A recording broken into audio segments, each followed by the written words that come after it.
Welcome to a Spa Girls Mini Tip session. We focus on the burning questions authors have so they can write better and sell more books. Let's go.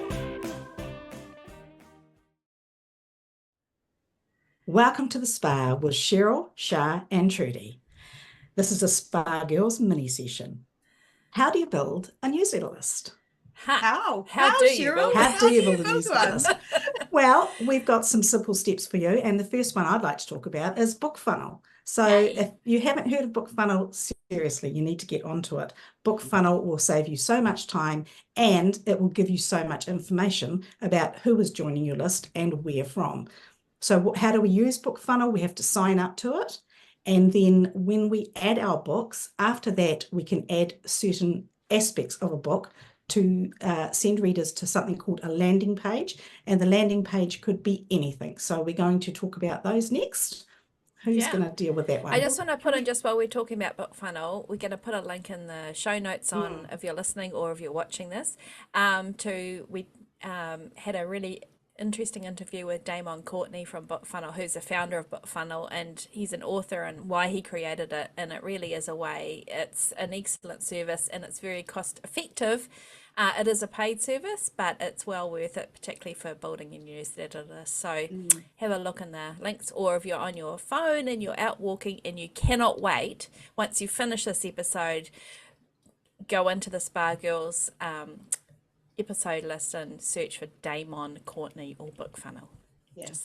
So you can use all sorts of things. Like you can use an excerpt from your book, you can use an entire book, you can have multiple books, there can be all sorts of, Bookfunnel is an amazing service. It's lots of different ways. I mean, listen to that episode with Damon Courtney basically, because he'll explain everything about it. So number two, we love it. We all use it.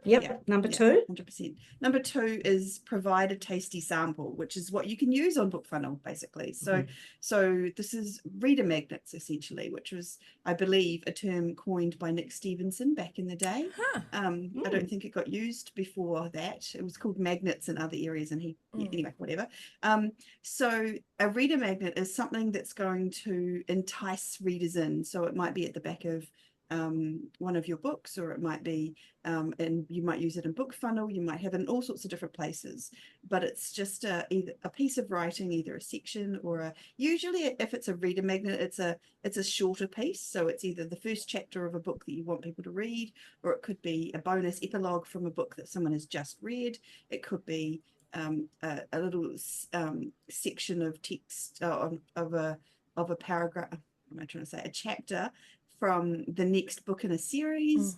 It could be, what other ones do you guys use? I've heard of character interviews, maps, if it's like particularly if it's like a fantasy. It's basically any kind of, I mean, it's like when you're walking through a store, isn't it, and they offer you a sample a sample of the latest chocolate covered pretzels, and you just know as soon as you've eaten that chocolate covered pretzel sample that you're going to then go and buy the bigger bag. I think it can also depend on what you're writing, because for myself, I write culinary cozy mysteries. So my reader magnet for my cozy mysteries at this time, because you can change it up obviously, is a cookbook.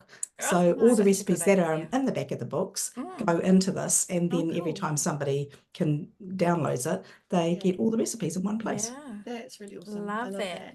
And I've heard of like different scenes, like wedding scenes or engagement scenes, baby scenes, particularly if you're writing romance. What happens next? People love that. People love that wedding scene when there's two characters, the scene when they actually get married, or the scene when they have the baby, or whatever, like that kind of thing. But those are, I think, the most hooky ones for me are the ones where it's the next book in the series, and you provide some kind of really, if you're thinking about universal fantasies, something really buttery, something that's got a trope, and you kind of sit there and you go, oh my God, I have to go buy this next book because that sounds amazing. And that's kind of what you're looking for, something that makes I mean, it is a newsletter sign up, but it has to be something that's so irresistible that they just did that they want to be part of it. They want it.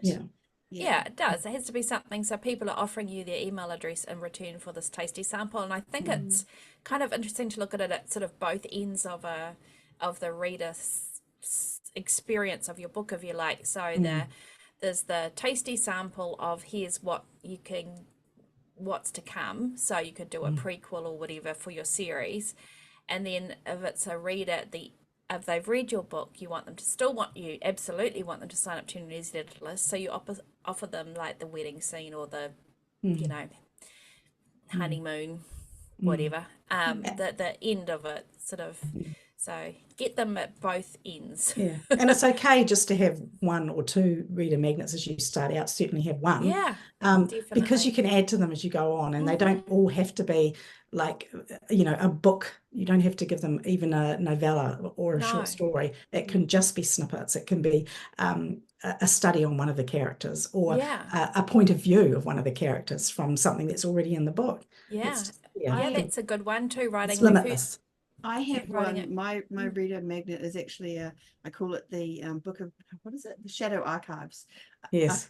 Shadow Archives, and it's actually all the short stories that I have, or novellas, across all of the series that I do, because Nice. I got to a point where I was like having to send different people to different links, and I was managing 10 different automations, and it was all a bit confusing. So I just amalgamated it all into one thing and sent it, and in some ways I like that, because it means that if they're reading one series and they've got a few stories from that, they can still dip into other books maybe. So it's kind of an Absolutely. opportunity there And I as think, well. and we've heard from a number of our kind of newer authors that it feels like, you know, you want me to do more work kind of thing, or more writing, but this is really well worth it. And we're gonna again link to a lot of really great interviews we've done with some real newsletter experts in this. But your newsletter list is super important as an author for your author business, because it's your direct connection with your readers. You don't own social media, you don't own your social media sites, but your newsletter list is something that only you will have, and it's for yourself, and it's really, of anything, it's really worth putting the effort into building this. So we'll talk about marketing in future minisodes, but that's why. If you're wondering why we're doing this, this is the why. So number 3, we've kind of almost covered it, Shah, haven't we? Yeah, this is a sign-ups on social media, and I think don't underestimate how far and wide you can put a link, whether it's to your website with where the newsletter sign-up form is on there. It can be a simple form, or whether it's to your book funnel with your freebie, your book funnel landing page there. But make sure on everything that you do on social media, whether it's Facebook, Instagram, TikTok, all your links, that kind of thing, and particularly your website, always have a way of people signing up to your newsletter list. That is the priority, is to get people signed up to your newsletter list. So don't think, oh, I'm bombarding people with this information because I've got it in 15 different places. No, you put it in 15 different places. Wherever you can, you put it there. Put it in your signature on your emails, that your author emails that you're sending out.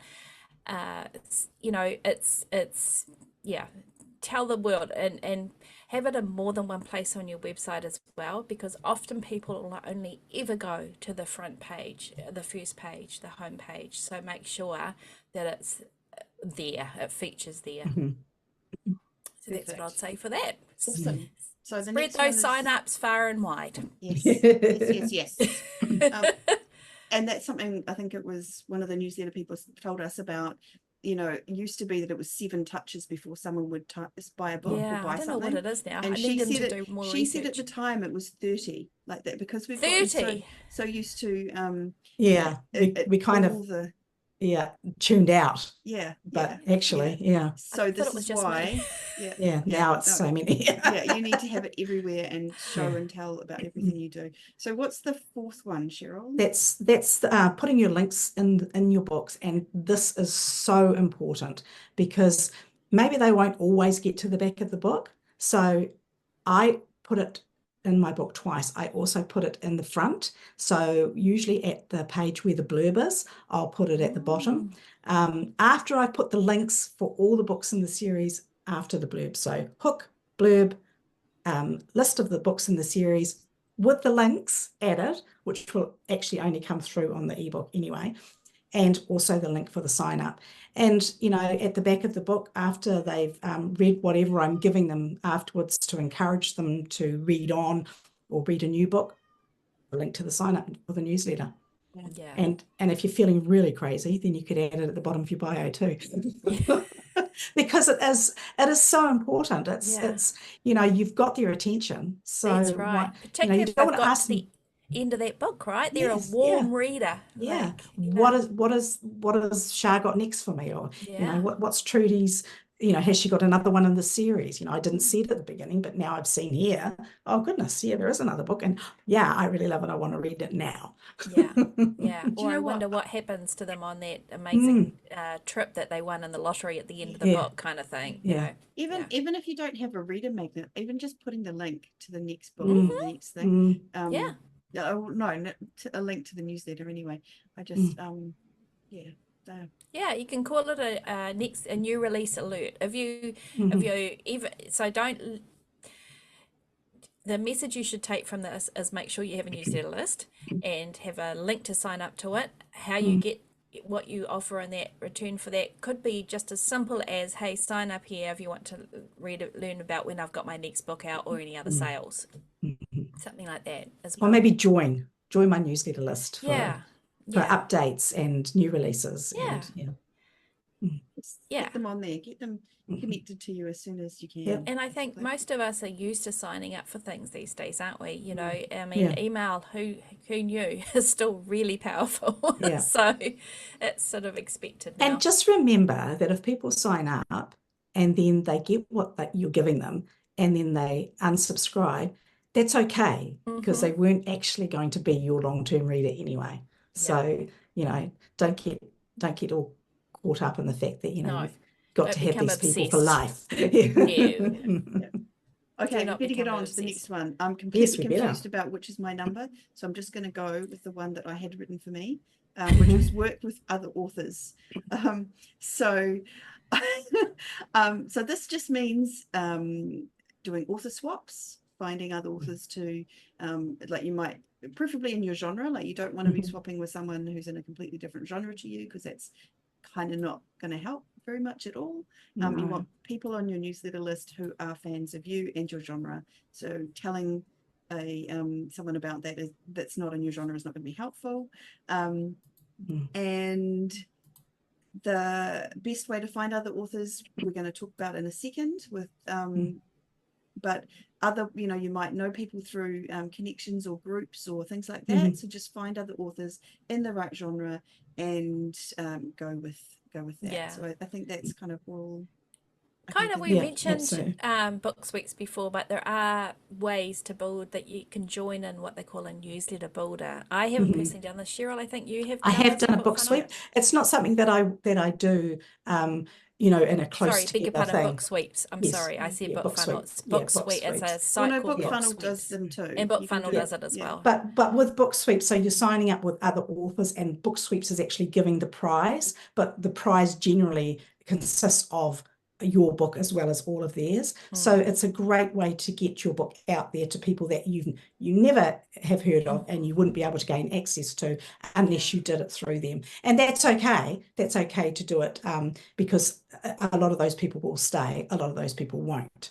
They're just out for the free book. And as long as you understand that this is not going to drag everybody in, then it's fine. It's just another way to build up numbers. Yeah. It's just a I different think it's kind important of reader, to right? Yeah. remember that when somebody unsubscribes, it's not personal. It just sort of think of it as a numbers game, and you only want people on your newsletter list that actually want to receive email from you. So it's literally it's a good thing. And it's a as healthy- Trudy said, no, I was just going to say, as you said, Trudy, it needs to be genre specific. So even if you're going to another place to do a newsletter builder, make sure they're doing it for your genre and it's not encompassing all the genres. Yeah.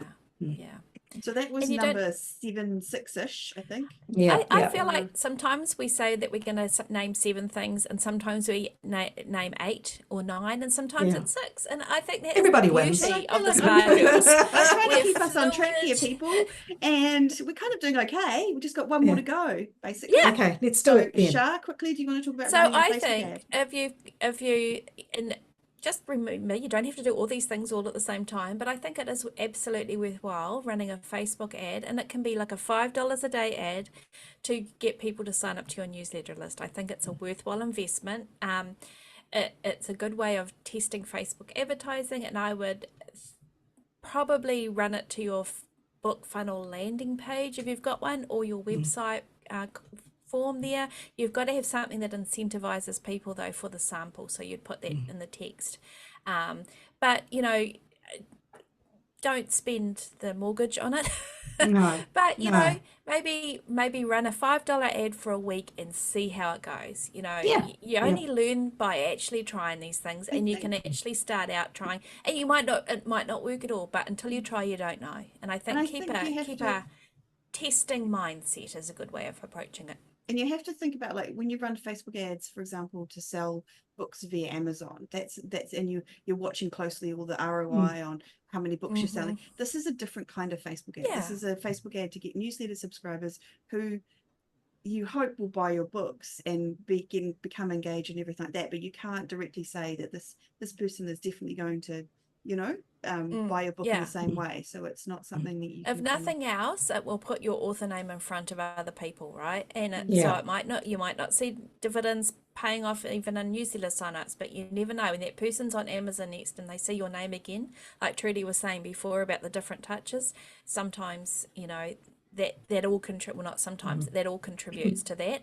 But only ever, this is our absolute mantra, no matter on what kind of advertising we're talking about here, is don't go into debt to do this. You know, Only always spend what you can afford. only spend. It's like when I go and play blackjack at the casino once a year, I only take what I can afford, and I think there's my night out, and that's what I did. And I never I knew think that. approaching it the same way. And there you have it, Shah's Yeah. deepest, darkest There's my secrets tips for laid you. bare. Gambling tips, Oh my advertising gosh. tips, Well, I newsletter think tips. we're all done here. So Yeah, I I want think to we thank are. everybody for joining us in the spa for another mini session, and we will be Yeah. back very, very soon with something else. See you Thank you next very time. much. Bye. Bye.